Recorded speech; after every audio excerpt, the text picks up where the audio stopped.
France has been burning for 5 days. Intense violence gripped most of the French cities. The government's repeated calls for peace did not yield results.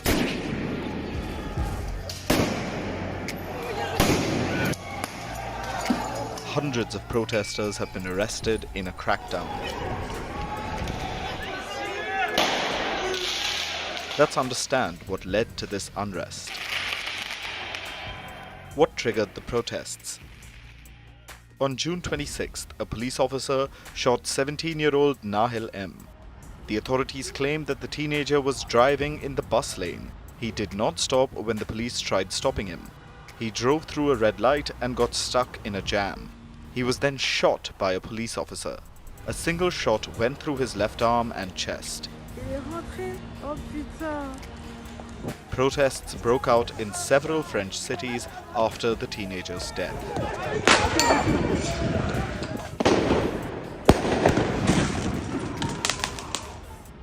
After Nahil's death, reports suggested that he was shot for driving into 2 police officers at the scene. A video of the incident that came out later did not match the reported version. Instead, the video showed Nahil's car going away from the cops. The diverging accounts fueled the public anger, leading to widespread violent protests. Now the question arises, has the French government taken any action? The authorities have launched a formal investigation into the matter. The accused police officer has been charged with voluntary homicide and has been detained.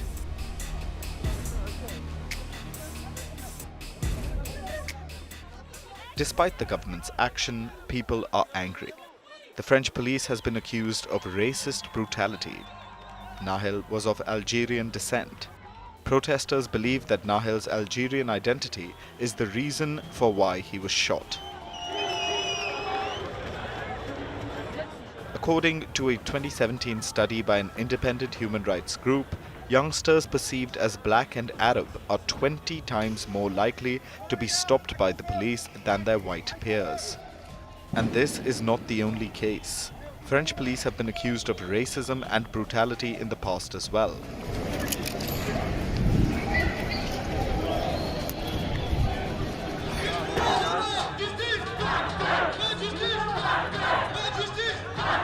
In 2016, Adama Traore, a black man, died of asphyxiation while handcuffed. The violence also revives memories of 2005. The death of 2 teenagers running from the police had set off weeks of violent protests back then as well. In 2005, 3 teenagers aged between 15 and 17 were heading home. They were suddenly pursued by the police. The terrified youngsters hid from the police in an electricity substation. 2 of them, Zayed Bena and Puno Traore, were electrocuted, while the third, Muhitin Altun, suffered appalling burns and life-changing injuries. France has a long history of colonial racism and violence against people racialized as non-white. However, the French government has denied all such allegations.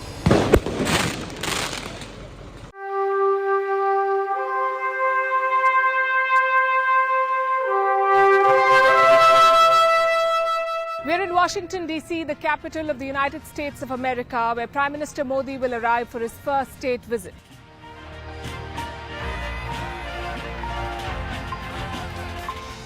And we're seeing the preparations, we're seeing the buzz around us, and with me are 2 women who've tracked the India-US relationship as it has evolved over the years.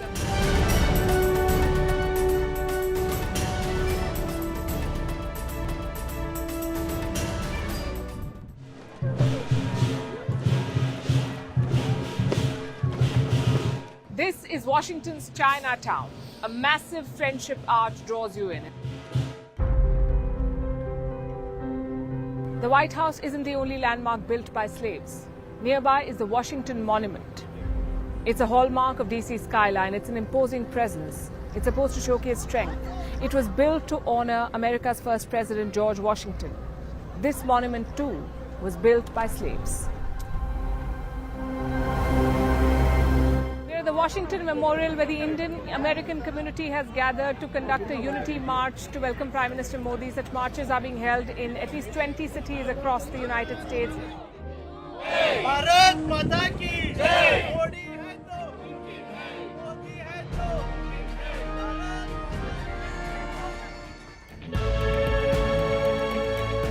Behind me is the US Capitol building. It is part of what is called the front yard of America, the National Mall, home to the most iconic buildings in the country, also the seat of the US Congress.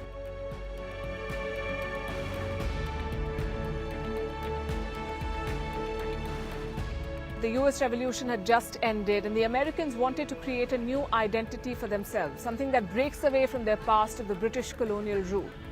George Washington was the president, and he had a plan.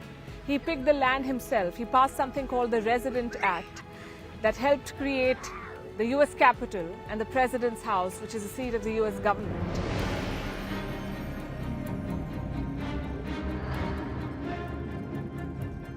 Are you selling drones to India? Which ones and how many? Latest platform is the MQ-9B, the most versatile, high altitude, long endurance unmanned aircraft in the world. Okay.